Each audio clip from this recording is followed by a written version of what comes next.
Police custody में मुस्कुराता ये शख्स जेल में साधु की तरह रहता है। वो लोगों की इतनी मदद करता है कि कभी कभी तो पुलिस वालों को ये लगने लग गया कि शायद बिना बात के ही फंस गया बेचारा। इस शख्स ने तो अपने बच्चों के नाम भी जमानत, आंदोलन और अदालत रखे। ये भला कैसे किसी को मार सकता है? लेकिन मारा है। मार कर लोगों के धड़ सर से अलग कर दिए, उनके दिमाग को निकाल कर उबाला और सूप पिया। एक नहीं, दो नहीं, बल्कि 14 लोगों के नाम अपनी लाल डायरी में लिखने वाले इस राजा ने धोखे से ही अपने ही दोस्तों तक की मौत की खौफनाक साजिश की।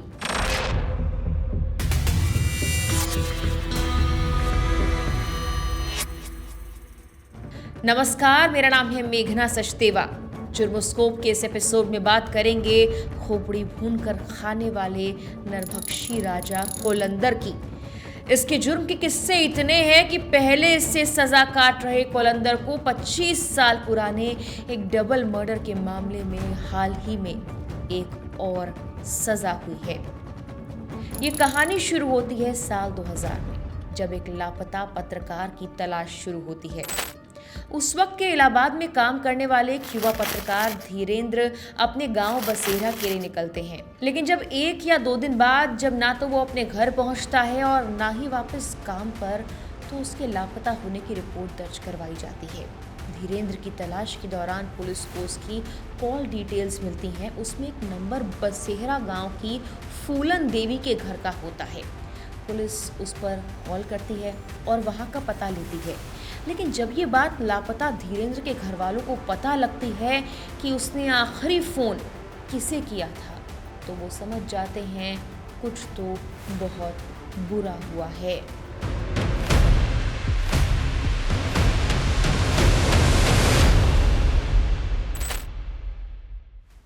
इस बीच पुलिस पहुंच जाती है फूलन देवी के घर पर।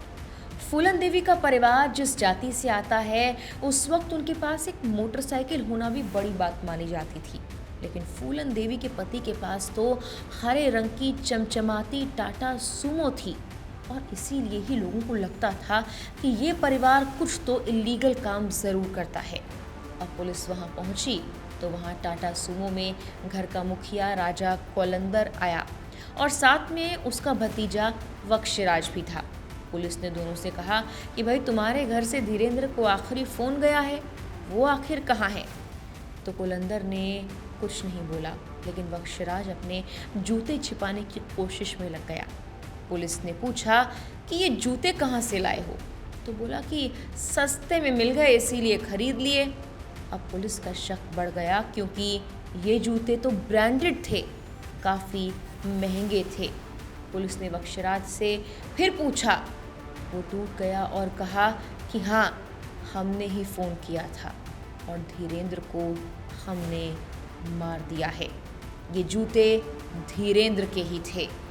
पुलिस ने कोलंदर से अब पूछताछ शुरू की तो कोलंदर पहले तो कुछ नहीं बोला, लेकिन बाद में कहने लगा कि हमारी बीवी के साथ धीरेंद्र के अवैध संबंध थे, इसीलिए मार दिया। पुलिस ने पूछा, भाई कहाँ, कैसे, कब मारा? तो उसने जो बताया पुलिस वाले भी सुनकर दंग रह गए। उसने कहा, मैंने अपने फार्म पर उसे बुलाया और गोली मार दी। पुलिस ने कहा, तो शव कहाँ है? उसने कहा, शव तो मैं काफ़ी दूर फेंक आया। जो जगह कोलंदर ने बताई, उस जगह पर कुछ दिन पहले ही एक सिर कटी लाश मिली थी। बदन पर एक भी कपड़ा नहीं था, प्राइवेट पार्ट भी काटा गया था। वो लाश धीरेंद्र की थी। कोलंदर ने पुलिस को बताया कि कोई पहचान ना सके, इसीलिए लाश का सर अलग फेंक दिया। ये मामला तो सुलझ गया। धीरेंद्र की गर्भवती पत्नी और परिवार वालों ने 2 बार उसका अंतिम संस्कार किया। एक बार जब शव मिला और दूसरी बार जब सर मिला। लेकिन असल कहानी तो अब शुरू होने वाली थी। पुलिस ने कोलंदर से पूछा कि वो बंदूक कहाँ है जिससे तुमने धीरेंद्र को मारा? तो उसने बताया कि फार्म पर ही जो उपले बने हुए हैं उसके अंदर मैंने बंदूक छुपाई हुई है। पुलिस बंदूक की बरामदगी के लिए फार्म पहुंच गई। और उनके हाथ लगी एक लाल डायरी। पहले पन्ने पर लिखा था राजा कोलंदर की डायरी। डायरी में 14 पन्ने भरे हुए थे और 14वें पर धीरेंद्र का नाम था। इस डायरी में 13 और लोगों के नाम लिखे थे। धीरेंद्र तो मारा गया, तो ये 13 लोग कौन थे?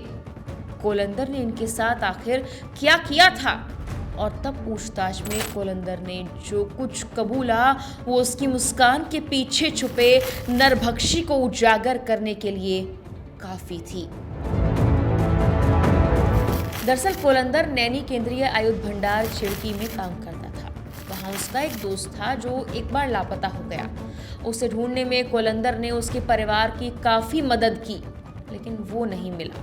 उस शख्स का नाम भी इसी डायरी में था। पूछताछ में कोलंदर ने बताया कि मैंने उसे भी मार दिया। उसका दिमाग काफी तेज था, तो मुझे लगा मैं उसके दिमाग का सूप पी लूंगा तो मेरा दिमाग भी तेज हो जाएगा। कोलंदर ने कहा, मैंने उसे पहले मारा, फिर सर धड़ से अलग किया और फिर उसके दिमाग को उबाल कर उसका सूप पी लिया। मैंने उसके शव को अपने फार्म में ही दफना दिया। पुलिस समझ रही थी कि उस फार्म पर क्या क्या मिल सकता है। अब पूरी टीम उस फार्म के लिए रवाना हो गई और वहां जाकर देखा, खुदाई की तो होश उड़ गए। कई नर कंकाल मिले। उसने ऐसे ही एक नहीं बल्कि कई हत्याएं की थी। लेकिन कोलंदर का कहना था कि पुलिस झूठ बोल रही है। 14 लोगों में से कई तो जिंदा है। तो ऐसे ही एक शख्स के बारे में पता लगा जो कोलंदर के शिकार की लिस्ट में था, पर वो बच गया। वो कोलंदर के पास आया था। कोलंदर तैयारी कर रहा था उसे मारने की, लेकिन उसे शक हुआ और वो वहां से चला गया। उसके बाद उस शख्स को इस पूरे मामले के बारे में तभी पता लगा जब धीरेंद्र की हत्या के बाद कोलंदर का खुलासा हुआ। पुलिस जब छानबीन कर रही थी तो पुलिस को कोलंदर की टाटा सूमो के बारे में भी कुछ डिटेल्स मिली। शिवहर्ष सिंह के बेटे मनोज कुमार सिंह और उनका ड्राइवर रवि श्रीवास्तव 24 जनवरी 2000 को ही लखनऊ से रीवा के लिए निकले थे। ये टाटा सूमो उन्हीं की थी। मनोज और रवि ने चारबाग रेलवे स्टेशन के पास से 6 यात्रियों को इस गाड़ी में बिठाया था, जिनमें से एक महिला भी थी। आखिरी बार उनकी लोकेशन रायबरेली के हरचंदपुर में ट्रेस की गई थी। वहां से वो लापता हो गए।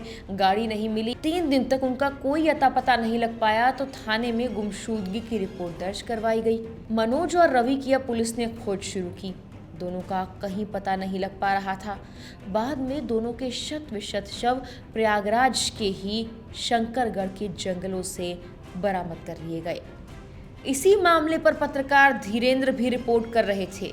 उन्हें पता लग चुका था कि मनोज कुमार सिंह और उनके ड्राइवर को मारने और टाटा सूमो चुराकर उसका रंग बदलवाने वाला और कोई नहीं बल्कि उसी के गांव का कोलंदर था, राजा कोलंदर। बस इसी का पर्दाफाश करने वाला था वो कि कोलंदर ने उसे मार दिया। और जो कारण उसने बताया था कि बीवी के साथ धीरेंद्र के अवैध संबंध थे, वो बस पुलिस को गुमराह करने की एक साजिश थी। जब कोलंदर के काले कारनामे सामने आ रहे थे तो ये भी पता लगा कि उसका असली नाम राजा कोलंदर तो है ही नहीं। उसका नाम था राम निरंजन कोल। उसकी पत्नी का नाम फूलन देवी नहीं था, बल्कि उसने उसका नाम बदलकर उसे जिला पंचायत सदस्य के चुनाव में मैदान में खड़ा किया था और वो जीत भी गई थी। तब से वो टाटा सूमो पर भी जिला पंचायत सदस्य की प्लेट लगाए रहता था। उसने अपने बच्चों के नाम अदालत, जमानत और आंदोलन रखे थे। ये सब दिखाता है कि वो राजा जैसे खुद को सर्वोपरि मानता था। राजा कोलंदर का कहना था कि जो आदमी उसे पसंद नहीं आता वो उसे अपनी अदालत में सजा जरूर देता है। कोलंदर भले ही सबके सामने शांत रहता था, जेल में बंद रहकर भी वो बाकी कैदियों की मदद करने की कोशिश करता रहता था, लेकिन असल में वो मानसिक तौर पर बीमार था।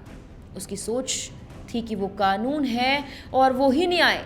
जेल में रहने के दौरान भी उसने कई बार हवन करने की कोशिश की, मानो वो तांत्रिक सिद्धि पाना चाहता हो। कोलंदर और उसके साले को 30 नवंबर 2012 को उम्र कैद की सज़ा सुनाई गई थी, लेकिन अब उसे दोहरे हत्याकांड में एक बार फिर सज़ा हुई और ऐसे फिर चर्चा में आए कौलंदर की कहानी सुनकर हर कोई हैरान है। फिलहाल के लिए जुर्मस्कोप के इस एपिसोड में इतना ही।